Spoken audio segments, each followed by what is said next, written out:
Son of मल्लाह मुकेश सहनी ने अपने समाज को ललकारा। बोला मोदी को मल्लाह अपनी ताकत दिखाएगी, बोले मुकेश सहनी।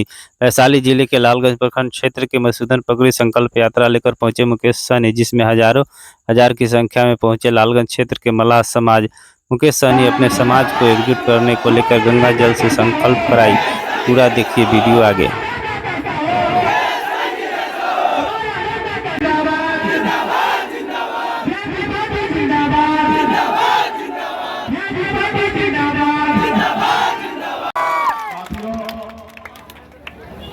ये निषाद आरक्षण संकल्प यात्रा है और 25 जुलाई को ही पटना से यात्रा पे निकले हैं। ये यात्रा 101 दिन का ये यात्रा है और यूपी के पूर्वांचल में, झारखंड में के सभी जिला में हम लोग पहुंचेंगे। समाज के हक अधिकार की बात करेंगे साथियों। आज ये आरक्षण संकल्प यात्रा निषाद समाज को हक अधिकार दिलाने के लिए, निषाद समाज को आरक्षण दिलाने के लिए, लड़ाई लड़ने के लिए हम लोग मैदान में उतरे हैं साथियों। और आपके बीच में जब आए हैं तो एक संदेश लेके आए हैं साथियों। और माता बहन से आग्रह करके कहेंगे कि इस संसार में, इस आजाद भारत में अगर सर उठा के जीना है, मान सम्मान अधिकार के साथ जीना है, अगर चाहते हैं कि आपके बच्चे अच्छे जिंदगी जिए, तो इसके लिए दो काम करना पड़ेगा। एक काम, एक रोटी कम खाइए, लेकिन अपने बच्चे को पढ़ा लिखा के काबिल बनाइए। जब तक आपका समाज शिक्षित नहीं होगा तब तक समाज आगे नहीं बढ़ेगा। आपके हर जरूरत को कम कीजिए। अगर आप झोपड़ी में हैं तो रहिए, लेकिन जरूरी है कि आप अपने बच्चे को पढ़ा लिखा के काबिल बनाइए। जिस रोज वो बच्चा पढ़ लिख लेगा, वो उस रोज आपके लिए महल बना देगा। वो बच्चा पढ़ लिख लेगा, वो अपने आने वाला जिंदगी बेहतर जिएगा। उनको पता होगा क्या काम अच्छा है, क्या काम बुरा है। जो काम अच्छा होगा वही करेंगे, जो काम बुरा होगा वो नहीं करेंगे। इसलिए इंसान की जिंदगी में आज के समय में पढ़ाई लिखाई ज्यादा जरूरी है। इसलिए बच्चे को पढ़ाइए लिखाइए और काबिल बनाइए। और दूसरा, अपने अधिकार के लिए संघर्ष कीजिए, अपने अधिकार के लिए लड़ाई लड़िए। अगर आप अपने अधिकार के लिए लड़ाई नहीं लड़िएगा तो कौन लड़ाई लड़ेगा। अगर आप अपने बच्चे के भविष्य के लिए अगर लड़ाई नहीं लड़िएगा तो कौन लड़ाई लड़ेगा। तो इसलिए साथियों, अपने अधिकार के लिए लड़ाई लड़िए। पहले राजा के घर में बच्चा जन्म लेता था तो राजा बनता था, लेकिन लोकतंत्र में बाबा साहब भीमराव अम्बेडकर ने आपको हमको एक शक्ति दिया है, ताकत दिया है। उन्होंने बता दिया कि अभी जरूरी नहीं है कि राजा के घर में रानी के गोद से बच्चा जन्म लेगा वही राजा बनेगा। उन्होंने बताया कि गरीब मजदूर का बेटा, किसान का बेटा, एक मछुआरा का बेटा भी अपने वोट के दम पर राजा बन सकता है, राज्य का मुख्यमंत्री और देश का प्रधानमंत्री इसके लिए जरूरी है अपने वोट को सही से इस्तेमाल करना। जो लोगों ने अपने वोट को सही से इस्तेमाल किया वो देखिए कहां पहुंच गया है, और आपने सही से इस्तेमाल नहीं किया, जिसके कारण आप आज कहां हैं। जैसे आदरणीय लालू प्रसाद यादव जी, मुलायम सिंह यादव जी, ये बच्चा ये हो गया है, ठीक है। जैसे आदरणीय लालू प्रसाद जी, मुलायम सिंह यादव जी, हमारे रामविलास पासवान जी, बहन मायावती जी, इन लोगों ने गरीब घर में जन्म लिया, लेकिन संघर्ष के बदौलत, अपने वोट के बदौलत उन्होंने दल बनाया। आपने देखा लालू प्रसाद यादव जी ने अपना दल बनाया। जब दल बना तो उनके लोगों ने उनको साथ दिया, और जब उनके समाज के लोगों ने उनको साथ दिया तो बिहार का 15 साल मुख्यमंत्री रहे। आज भी उनकी सरकार है, आज भी उनकी समाज पावर में है। ये सब पैसे के दम पे नहीं हुआ, ये वोट के दम पे हुआ, ये संघर्ष की बदौलत हुआ। आज हम लड़ाई लड़ रहे हैं आरक्षण के लिए। आज बंगाल में निषाद में आरक्षण है, दिल्ली में आरक्षण है, लेकिन बिहार में नहीं है। देश एक है, देश के प्रधानमंत्री एक है, एक ही संविधान से देश चलता है, फिर मेरे साथ भेदभाव है। तो साथियों, अपने हक अधिकार के लिए लड़ाई लड़िए। काश अगर 30-40 साल पहले जैसे यादव कुल में लालू प्रसाद यादव के जन्म लिए अपने समाज की लड़ाई लड़े, काश हमारे समाज में भी नेता पैदा होता और पैदा होता, जन्म लेते, आज निषाद का आरक्षण मिल गया होता और आज आरक्षण मिल गया होता तो आज क्या लाभ आपको मिलता। आज यूपी, बिहार, झारखंड में जाइए, एक भी निषाद का बेटा कलेक्टर नहीं है। अगर आरक्षण मिल गया होता तो दर्जनों निषाद का बेटा कलेक्टर होता, एसपी होता, एसडीओ होता, बीडीओ होता, सीईओ होता, डॉक्टर होता, इंजीनियर होता। ये नहीं हुआ। इसका दोषी कौन? इसका दोषी जो पहले सरकार में था या जो सरकार में है, या आप और हम, कि हम अपने अधिकार के लिए लड़े नहीं और एक तो उन्होंने हमारा अधिकार दिया नहीं। तो इसलिए साथियों, अब समय आ चुका है अपने हक अधिकार के लिए लड़ाई लड़ने के लिए, और ये सब संघर्ष की बदौलत होगा। आज मुझे देखिए, मैं भी एक गरीब घर में जन्म लिया। पिताजी मछली मारते थे, दादाजी मछली मारते थे, ऐसे परिवार में जन्म लिया जहाँ हजारों समस्या था, हजारों दिक्कत था, वही मेरा जन्म हुआ। हमने गरीबी नजदीक से देखा है और मैंने फिर 18 साल की उम्र में अपने घर परिवार को छोड़कर मुंबई जैसे शहर चला गया। वहाँ मेहनत किया, मजदूरी किया। मात्र 30 रुपया रोज पे मैं मजदूरी करता था, 900 रुपया महीने पे नौकरी करता था, लेकिन मैंने लड़ाई लड़ा गरीबी से। हमने संघर्ष किया। मुंबई जैसे शहर में संघर्ष के बदौलत एक बेहतर कामयाबी मैंने हासिल किया, एक बेहतर जिंदगी जीने लगा, एक ऐसे और आपकी जिंदगी जीने लगा। फिर मैंने देखा कि मैं तो काफी आगे निकल चुका हूँ, हमारा समाज बहुत पीछे रह गया है। लोग चांद पे घर बनाने के लिए सोच रहा है, लेकिन आज भी इस धरती पर हमारे लोगों के लिए रहने के लिए घर नहीं है।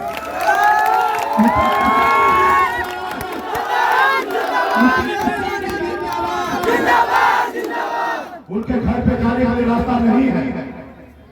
आज भी हमारे समाज में बच्चा क्या कारण इलाज के अभाव में माँ के गोद में दम तोड़ देता है और माँ बाप कुछ नहीं कर पाता है क्योंकि उसके पास पैसा नहीं है कि वो प्राइवेट हॉस्पिटल में इलाज करा सके।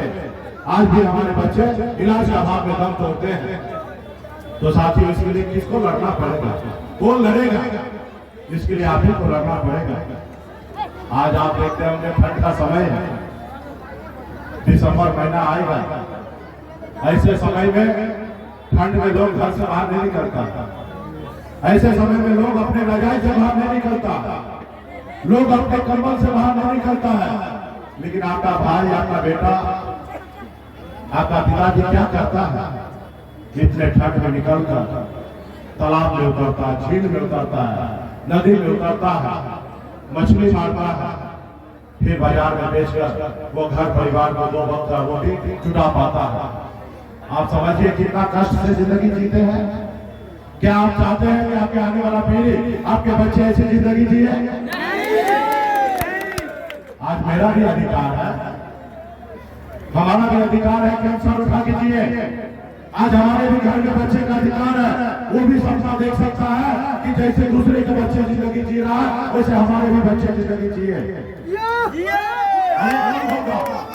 ये कब होगा? जब आप लड़ेंगे तब होगा। और इसके लिए तो लड़ाई आप ही को लड़ना पड़ेगा। आज मैं आपके लिए क्यों लड़ाई लड़ रहा हूँ? क्योंकि मैं एक निषाद कुल में जन्म लिया, मैं निषाद का बेटा हूँ, अल्लाह का बेटा हूँ, इसलिए आज आपकी लड़ाई लड़ रहा हूँ। अगर मैं ब्राह्मण, बुनियाद, राजपूत होता तो मैं क्या आपके लिए लड़ाई लड़ता? नहीं लड़ता। लोग हमें कहते हैं कि आप जात की राजनीति करते हैं। हम उसको कहते हैं भाई, हम जात की राजनीति नहीं करते हैं। ये निषाद समाज जो है ये मेरे लिए जात नहीं है, ये मेरा परिवार है। मैं अपने परिवार की हक अधिकार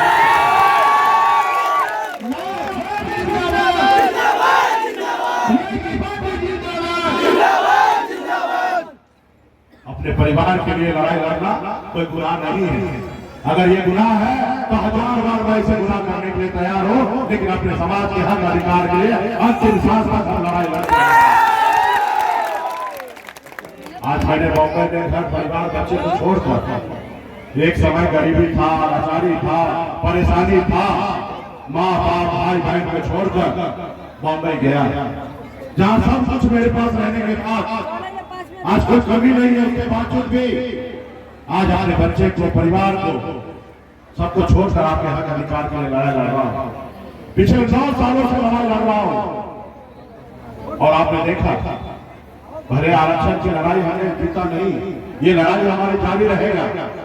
जैसे हमारे पूर्वज ने लड़ाई लड़ा, अंग्रेज से लड़ाई लड़ा, 200 साल, फिर हमें आजादी मिला। हमारे पूर्वज ने संकल्प लिया था कि लड़ाई जीतेंगे, उन्होंने जीता। आज हम भी संकल्प लिए हैं कि एक दिन लड़ाई लड़ेंगे और जीतेंगे और समाज का आरक्षण दिलाएंगे।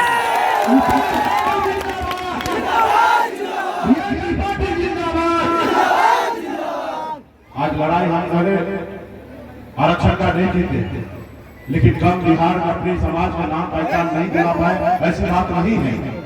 कल तक निषाद को कोई जानता नहीं था, सैनिक किसको कहता, मल्ला किसको कहता, लोग नहीं मानते थे, जानते थे। उनको बताना पड़ता था कि हमारे बाप दादा मछली मारते हैं। आज बिहार ही नहीं, देश के हर लोग जानने लगा कि श्री समाज कौन है और सन्ना मल्ला कौन है, ये हमारी पहचान है। आपने देखा 2020 में हमने दल बनाया, आप लोगों ने साथ दिया और आपके सहयोग से बिहार में 4 विधायक हमने बनाया और बिहार का अपने दम पर बिहार का मंत्री बना, किसी के मेहरबानी से नहीं बना। और बिहार की सरकार का चाबी मेरे जेब में था। भले हमारे पास 40 विधायक था, लेकिन 74 से कम नहीं था। हम सबको समर्थन देते वही बिहार का मुख्यमंत्री बनता, ये हमारे पास पावर था और हमने वही किया जो ईमानदारी करता है। हमने नीतीश कुमार को बिहार का मुख्यमंत्री बनाने का काम किया और ये कह सकते हैं कि आजाद भारत में पहली बार इस देश में एक निषाद का बेटा, एक मल्ला का बेटा ने बिहार का मुख्यमंत्री बनाने का काम किया। ये हमारे पहचान है। और ये सब क्यों हुआ, कैसे हुआ? ये सब आपके सहयोग से हुआ है। आपने मुझे अपना भाई, आपने अपना बेटा, आपने अपना नेता माना, इसलिए ऐसा हुआ। आज मैं बॉम्बे से लड़ाई लड़ने के लिए आया, अगर आप हमारा साथ नहीं देते तो मैं लौट के चला जाता। आज आपने साथ दिया, इसलिए मैं लड़ाई लड़ रहा हूँ। आज जब मैं आपके लिए मैदान में उतरता हूँ, जब लाखों निषाद का, हजारों निषाद का बेटा जब मुझे पसीना बहाता है, तो मुझे लगता है कि यही जिंदगी है और मेरे मन करता है कि इस समाज के लिए अपनी जान को निछावर कर दूं, इस समाज का हक अधिकार दिलाऊं और इसके लिए लड़ाई लड़ रहा हूं। साथियों, अब 2024 का चुनाव का समय है। एक तरफ मोदी जी को प्रधानमंत्री बनना है, एक तरफ विपक्ष के लोगों को प्रधानमंत्री बनना है। न ही आपको न ही हमको बनना है। हमें तो निषाद का आरक्षण चाहिए ताकि यूपी, बिहार, झारखंड में 5 करोड़ निषाद परिवार के चेहरे पे मुस्कान आ सके, खुशी आ सके। आज इसके लिए लड़ाई लड़ रहे हैं। इसलिए साथ इसके लिए आपको संघर्ष करना पड़ेगा, लड़ाई लड़ना पड़ेगा, संकल्प लेना पड़ेगा कि हम एक रोटी कम खाएंगे लेकिन अपने बच्चे को पढ़ाएंगे लिखाएंगे, ऐसे संकल्प लेना पड़ेगा। आपको संकल्प लेना पड़ेगा कि जब समाज की एकता की बात होगा, हर हाल में रात को 12 बजे भी हम अपने समाज के हक अधिकार के लिए रोड पे उतरने का काम करेंगे। आज बिहार में आज सन्ना मल्ला को देश दुनिया जानने लगा है। आज मोदी जी भी डरने लगे हैं, दिल्ली का सरकार घबराने लगा है। आज मानते हैं, वो हमको कहते हैं कि दोस्ती कीजिए, जो गलती हुआ उसको माफ कीजिए, हमारे साथ आ जाइए, पार्टी विलय कर लीजिए, अगला 2025 का मुख्यमंत्री आप भी बन जाइए। वो आपके सामने झुक रहा है। हमने कहा भाई, हम मल्लाह का बेटा है और हमारा बाप दादा जाल में मछली फंसाते आया है, कभी जहां में फंसने का काम नहीं किए हैं। हम अपना झोपड़ी में रहेंगे, राजा मालिक बन के रहेंगे, तुम्हारे महल में आके गुलाम नहीं बनना है। समझौता होगा, राजनीति में कोई दोस्त दुश्मन नहीं होता। हम समझौता करेंगे, बस एक ही कंडीशन है, निषाद समाज का आरक्षण लागू कर दो, फिर तुमसे समझौता करेंगे। अगर आरक्षण नहीं तो गठबंधन नहीं, तो दिल्ली का सरकार नहीं। आज आपके पास, हमारे पास वो शक्ति ताकत है जैसे हनुमान जी के पास था, लेकिन अंदाजा नहीं था उनके पास क्या शक्ति है। जब याद दिलाया गया कि हे प्रभु, आपके पास अपरंपार शक्ति है, आप सात समुद्र पार करके रावण को लंका जला सकते हैं। जब उनका एहसास हुआ तो सात समुद्र पार करके रावण को लंका को जलाने का काम किया। आज वही शक्ति पावर आज निषाद के बेटा के पास है।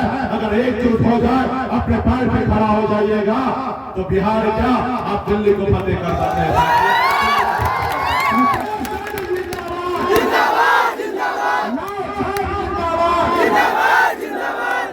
आप दिल्ली को फतेह कर सकते हैं। 15% वोट है, आपके साथ जो दोस्ती करेगा वो 60 लोकसभा सीट जीतेगा, जो आपसे दुश्मनी करेगा वो 60 लोकसभा सीट हारेगा। ये शक्ति आपके पास है साथी, तो इसलिए जरूरी है संघर्ष करना, लड़ाई लड़ना, और आपके बच्चे के लिए आप ही को लड़ना पड़ेगा। आज आपने देखा आजादी के 75 साल के बाद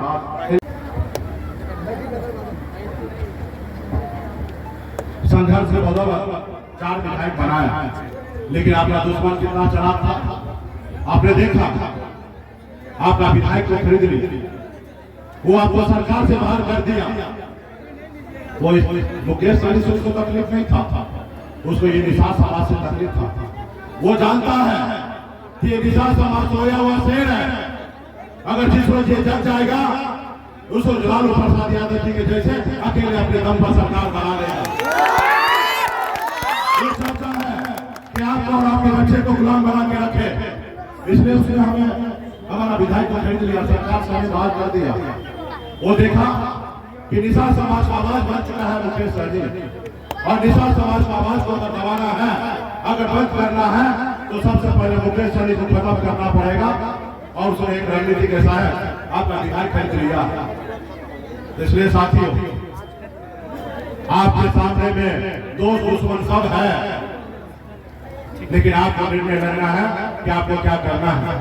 हमको निर्णय लेना है कि हमको क्या करना है, और हमने निर्णय ले लिया। सर से कफन बांध करके हम निकल चुके हैं पटना से कि आरक्षण नहीं तो गठबंधन नहीं, गठबंधन नहीं तो वोट नहीं। हमने निर्णय ले लिया है, और इस बार मोदी जी को प्रधानमंत्री बनना है, और एक बड़ा सहयोग भी हो रहा है। अभी मोदी जी चाहते हैं एक ही बार देश में राज्य का भी चुनाव हो जाए और केंद्र का भी चुनाव हो जाए, और साल 2024 में बिहार सरकार के लिए भी चुनाव होगा और दिल्ली के लिए भी चुनाव होगा। और आपके पास डबल मौका आ चुका है, दिल्ली वाले को बिहार में भी सरकार बनाना है और दिल्ली में भी सरकार बनाना है, और आपको हमको आरक्षण चाहिए। आप हमारी बात मानेंगे तो हम आपको बिहार में भी सरकार बनाएंगे और दिल्ली में सरकार बनाएंगे, और आप हमारी बात नहीं मानिएगा तो दिल्ली में भी डुबाएंगे और बिहार में भी डुबाने का काम करेंगे। दो बार डूबने का अगर डर हो जाए, वो क्या करेगा। और इस बार तो हमने ऐसा वैक्सीन, ऐसा दवा बना दिया है कि आप जितना वैक्सीन लगाइएगा उतना मोदी जी का कुर्सी हिलेगा, और जितना मोदी जी का कुर्सी हिलेगा उतना डरेंगे, और डरेंगे तो निषाद का बेटा को आरक्षण करेंगे। आपने देखा कोरोना काल में डॉक्टर ने एक वैक्सीन बनाया था देश के लोगों को सुरक्षित करने के लिए। हमने भी एक वैक्सीन बनाया है निषाद समाज को सुरक्षित करने के लिए। उस वैक्सीन का क्या नाम है मालूम है? उस वैक्सीन का नाम है गंगा जल। जब आप गंगा जल हाथ में लेकर संकल्प कीजिएगा तो मोदी जी का और उनके लोगों का भरम टूट जाएगा, क्योंकि उनको एक भरम है। भरम क्या है? वो लोग ऐसे मानते हैं कि निषाद का बेटा है, मल्ला गरीब का बेटा है, ये लड़ाई लड़ेगा, संघर्ष करेगा, जब चुनाव का समय आएगा उस समय तक थक जाएगा, और थकने के बाद इसके समाज को 200 रुपया देंगे, इसके समाज का वोट खरीद लेंगे, क्योंकि उनके पास पैसा है और वो गलतफहमी का शिकार है। जब आप गंगा जल लेकर संकल्प लीजिएगा और यहाँ वीडियो बनेगा और वीडियो रात को मोदी जी के पास पहुंच जाएगा, और जब वीडियो मोदी जी देखेंगे तो उनका भरम टूट जाएगा। वो देखेंगे कि अब निशान का बेटा टूटेगा नहीं, बिखरेगा नहीं और नहीं जीतेगा। निशान का बेटा पहले वाला नहीं रहा, ये 2023 वाला निशान का बेटा है जिसके हाथ में मोबाइल है और देश दुनिया को देख रहा है।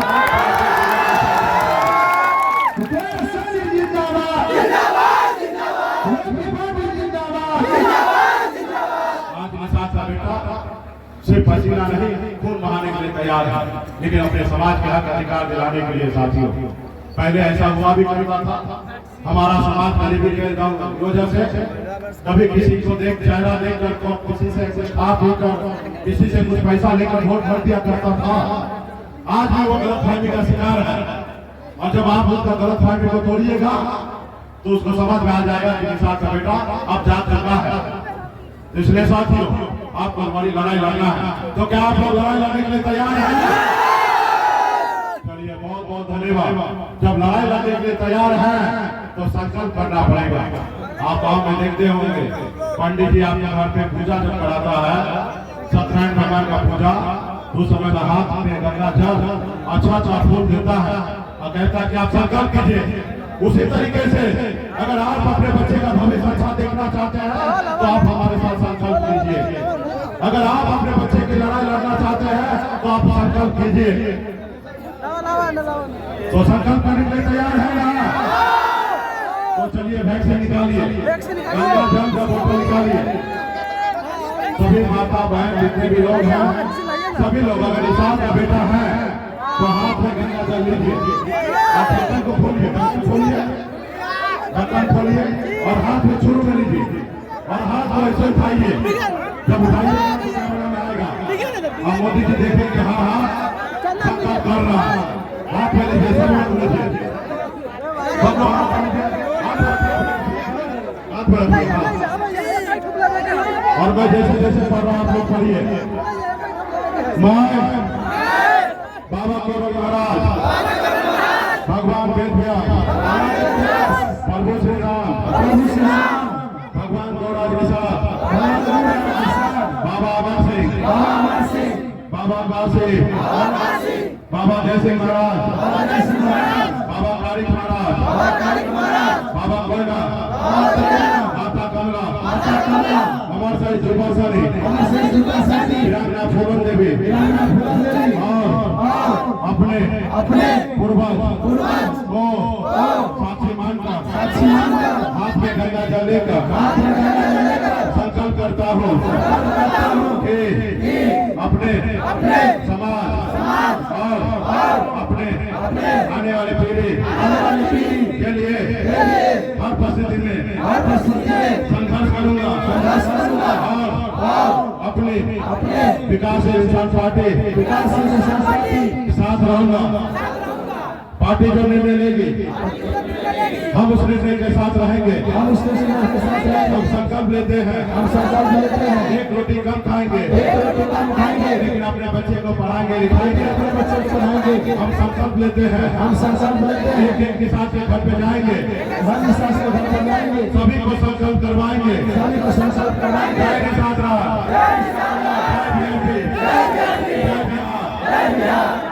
बहुत बहुत धन्यवाद। हम लोग निशान का बेटा गंगा माता के संतान है।